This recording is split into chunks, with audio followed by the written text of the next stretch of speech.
one of our core values is simply test, test, test. I mean, we are communicating that from top to bottom to continually test and continually share ideas. And it's important, I think, to communicate, to share the bad ideas too. The bad ideas can spur good ideas. And we don't want to hold anyone back to thinking they only need to share their A+ ideas. We want it from all levels, and we want as much of it as possible. And then we want a consolidated time where we can really tease it out and digest it and turn it into action. Welcome to Grow Think Tank. This is the one and only place where you will get insight from the founders and the CEOs of the fastest growing privately held companies. I am the host. My name is Gene Hammett. I help leaders and their teams navigate the defining moments of their growth. Are you ready to grow? Growing your company fast requires employees that are agile enough to move with the punches and roll with all of the challenges that come up. In today's economies, you have to actually have this agility baked in to the way you lead, hire, and develop people. When you think about agility, hopefully you're encouraging agility across all levels of the company, because it's not just about you being agile, but it's about everyone in the company to be able to react to the market conditions. Being agile doesn't mean just moving fast, but it means moving fast, getting the information, and moving fast again to the next step and the next step, and continuously moving that without loss of any kind of movement forward. You're moving forward continuously. Today, we're going to have a special conversation about encouraging agility in your employees to activate growth. We're talking with Chris Ratterman, founder of Shady Rays. Shady Rays is a online, digitally native e-commerce company focused on sunglasses and other types of glasses, prescription and even blue light glasses. We talk about some of the details today, what drove them to be number 54 on the Inc. list. This is the first time they got there, over 5,000% growth in a 3-year period.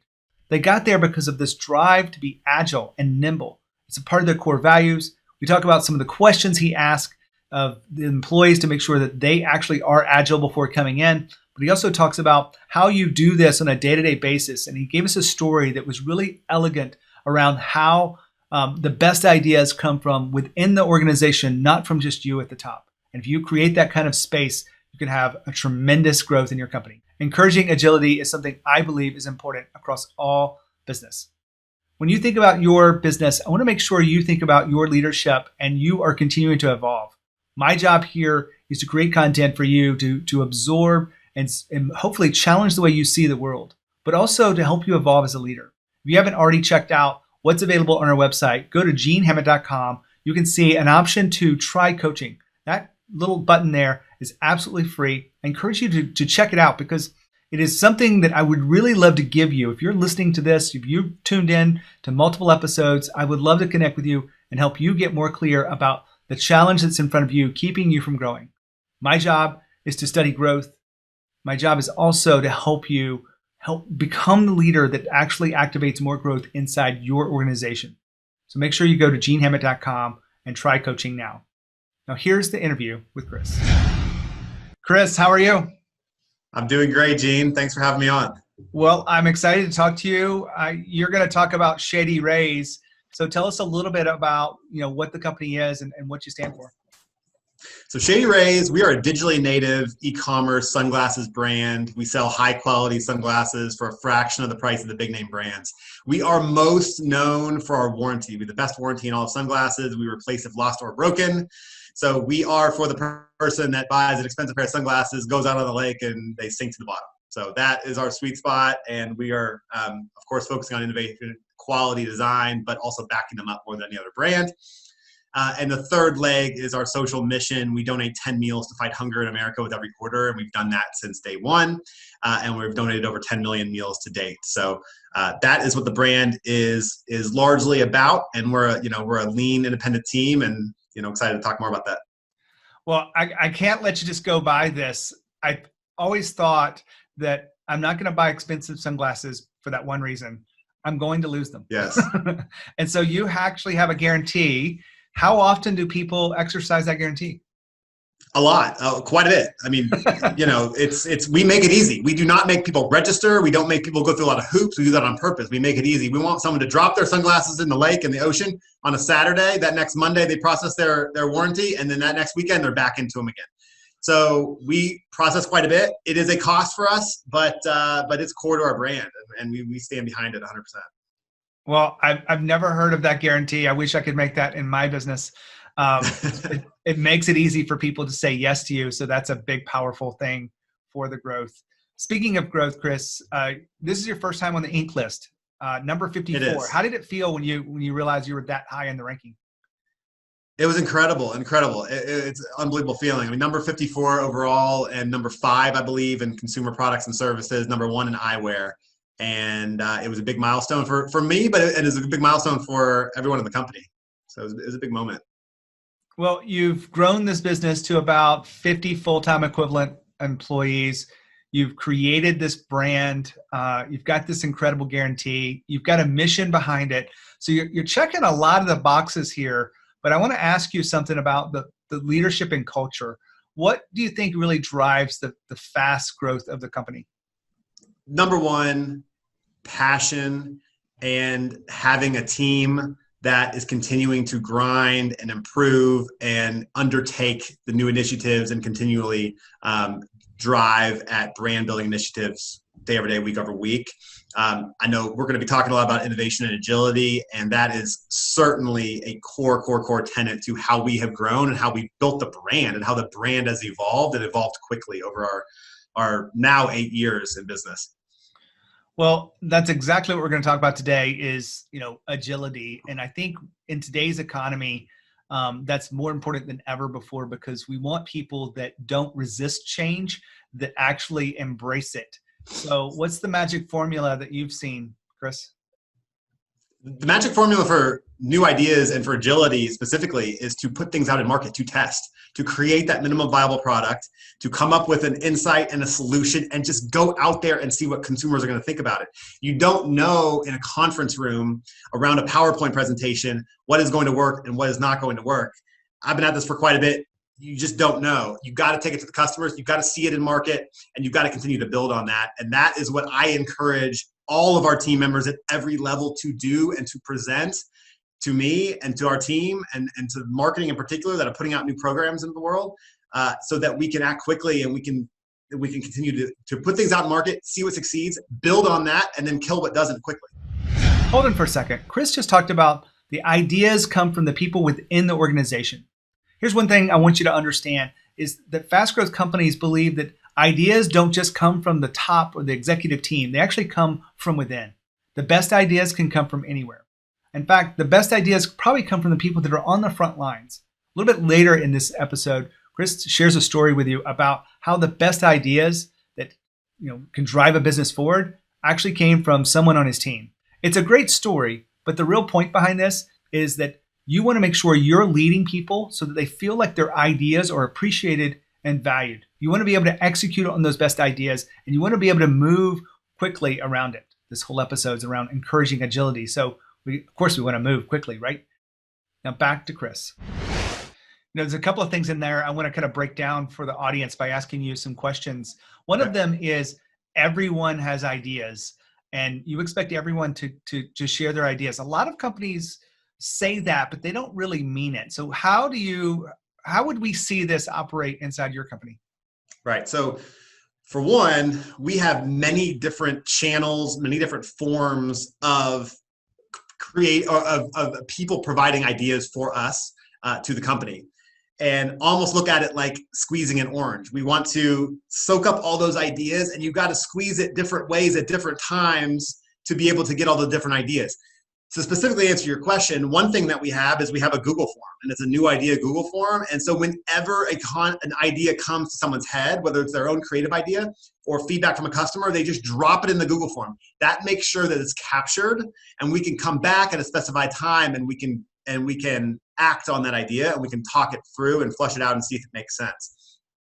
In addition, one of our core values is simply test, test, test. I mean, we are communicating that from top to bottom to continually test and continually share ideas. And it's important, I think, to communicate, to share the bad ideas too. The bad ideas can spur good ideas. And we don't want to hold anyone back to thinking they only need to share their A+ ideas.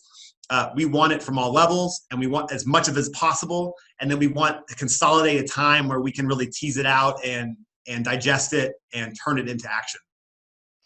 Now, you mentioned your core values there.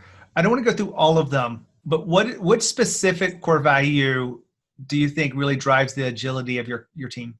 Well, I mean, one of them, quite frankly, is nimbleness. We have to be nimble. We're lean and we're independent, and we're a flat organization by design. And our competitors, the larger eyewear companies, are larger conglomerates.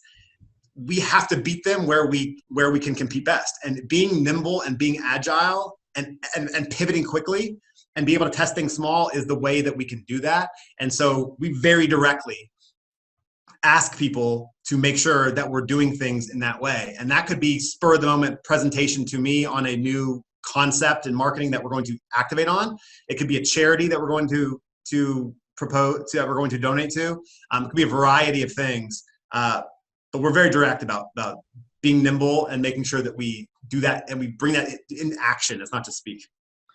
A lot of people have core values that, sit on the walls back when we actually had actual businesses to go to. We're still sort of quarantined. I'm getting out a lot more. You probably are. Your office is backed up at full speed?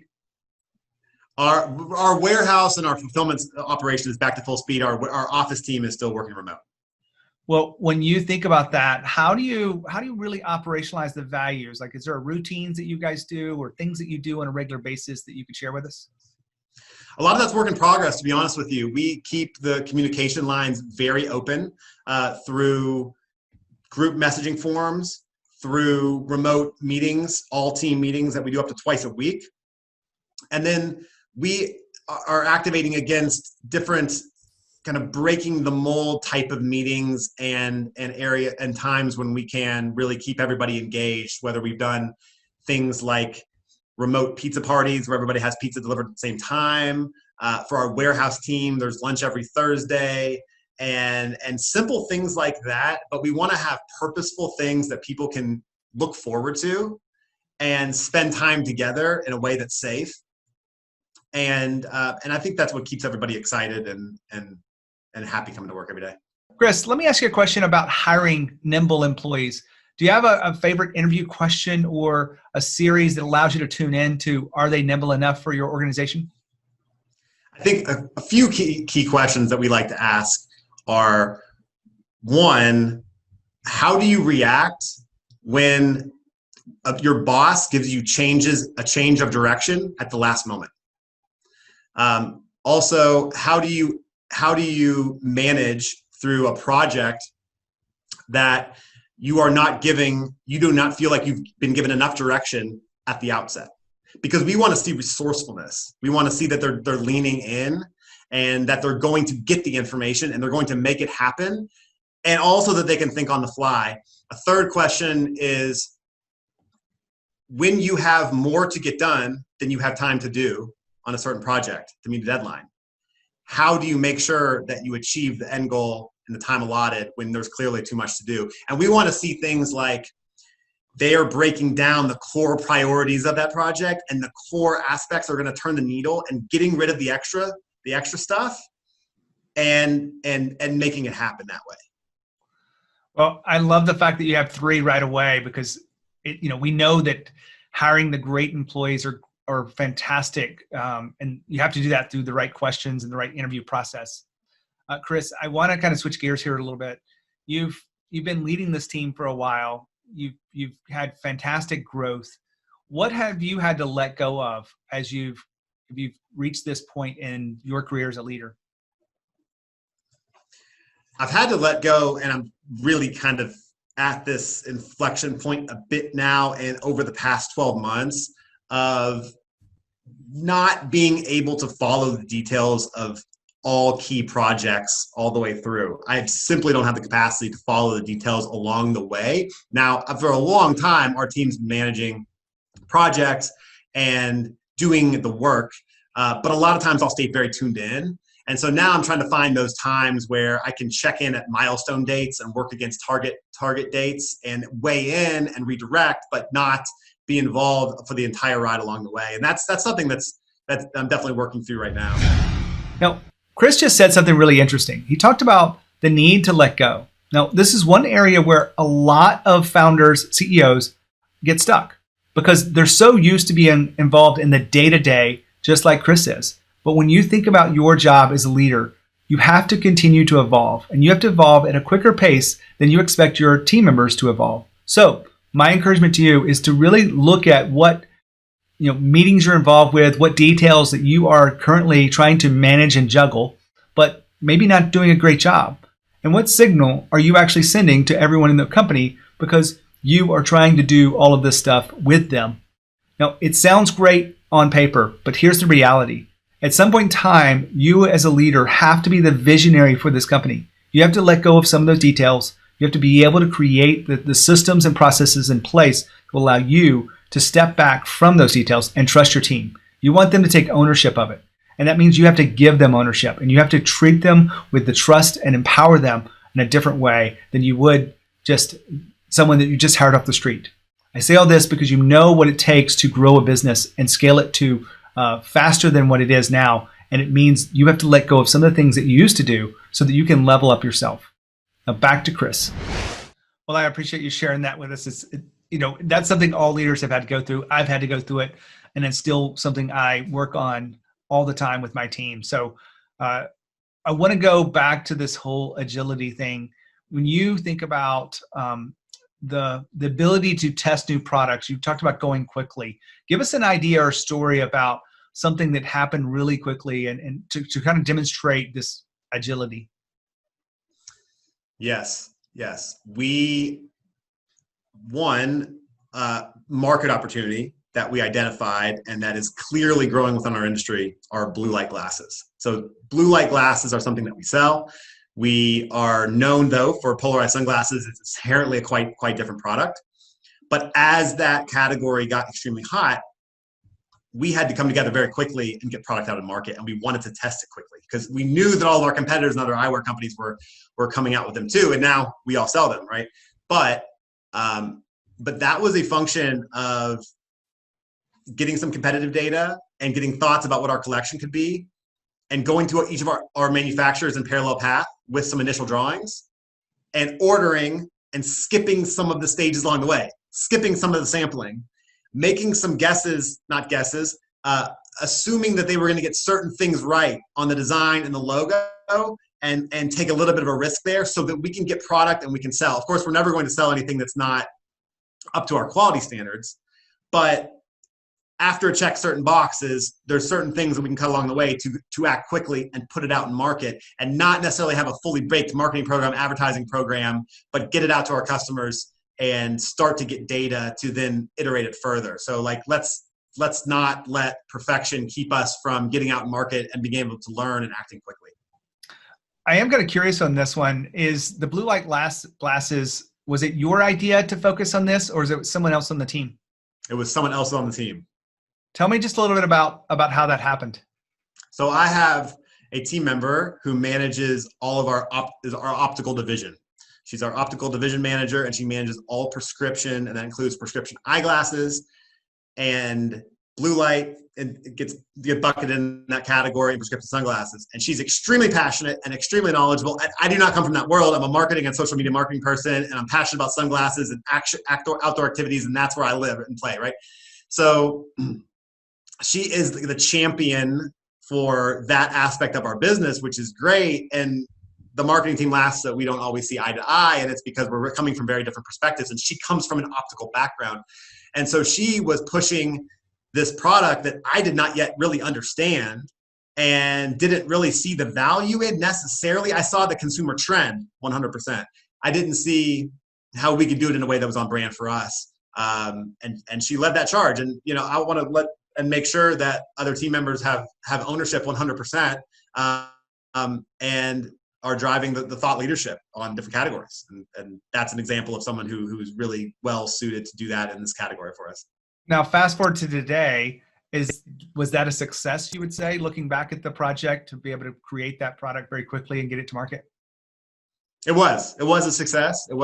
We found a lot of interest among our current customer base, and the ability to acquire new customers in that category, in a product category it's a little bit different in terms of seasonality than sunglasses. So yes, it has been a success for us. Fantastic story. Just to finish this off here, that wouldn't have happened if you didn't have a full team of people, because I'm sure it wasn't just one person that drove this through. It was multiple people in the team that were able to take this opportunity and run with it. When you look back at that, what do you really feel from a sense of unity around that team moving fast like that on a project? It's incredible to see the unity and how everybody comes together so quickly. I think for us, what we do is we have one person that really is the quarterback and the person that's accountable and the leader on a particular initiative. And then that person is bringing in a cross-functional team and bringing in the marketing team at core places so that we can ideate and we can really flesh it out and get on the same page and be able to execute it, because it absolutely takes a full team to execute it, not just one person. And so we do that pretty quickly. And we do that when we make sure that we have all the ideas on the table and we have all of the different constraints and opportunities coming from each area of the business, whether it's email marketing or advertising or public relations, so that we can pull a cohesive program together and make sure we're all working for the same goal. Let me break in here for a second. I want to remind you that you can actually follow us on YouTube with growththinktank.com. You can find those interviews in video format. If you haven't already checked that out, we'd love for you to go check it out and subscribe. If you're already listening to this on YouTube, then make sure you subscribe so you don't miss an episode. What we aim to do is to help you evolve as a leader. If you're a founder or CEO of a company, we'd love for you to be connected to our brand. If you haven't already, go ahead and subscribe and follow us on all the social channels that you can. My name is Gene Hammett. I'd love to serve you in any way I can. I absolutely love that. I appreciate you sharing your journey here, Chris, around leadership and fast growth. Is there anything that I didn't ask you about that you feel like really is kind of a big part of why you've grown so fast? I think I would emphasize, again, just the evolution of the brand being a result of in-market testing and a result of real feedback from customers. We find that while a customer survey or a focus group might be directional and might be helpful in that way, early on in the process, truly nothing replaces actual customer data, where they will actually get out their credit card and put their information into their phone or their computer to receive a product. That is where the rubber meets the road. And then to get their feedback after they experience that. Shady Rays 5 years ago looked very different than it was today. So now I can explain this brand proposition and these collections that we have, and people ask, why, how did you think of this, what I see today on the website? And I say, I did not. It looked very different. The price was different. The headline was different. And a lot of the underlying aspects of the brand were different. Now the warranty was there. So there were certain insights that are fundamental. But it was truly this iteration of keeping a pulse on the customer and coming up with ideas and testing them in a way that we can fail quick and fail cheap. That has allowed us to grow. And that's really the only way that you continue to engage your current customers and expand your market anyways. So I think innovation and doing it in a way that's agile is crucial. It's crucial, especially for a consumer branded product. Chris, thank you so much for being here. I can see your passion for what you're doing. Building a team is important, especially if you want to scale to the level that you have. So thanks for being a part of Growth Think Tank. Thank you so much. I appreciate being here. What a fantastic interview with Chris. I love talking about what does it take to grow companies faster. Being 54th on the Inc. list is very impressive. Over 5,000% growth. I love having these conversations with leaders just like Chris, and hopefully you're learning something from it too. One of the things he said at the end there was failure was a part of the journey. When you understand that failure is not something to be avoided, but something to encourage our team members to fail, but also learn from those failures and move forward. That's exactly what he's done through this brand. Over the 8 years of launching this, he's had a lot of success failing forward in a way that allows them to continue the growth that's necessary for them to be atop of their markets.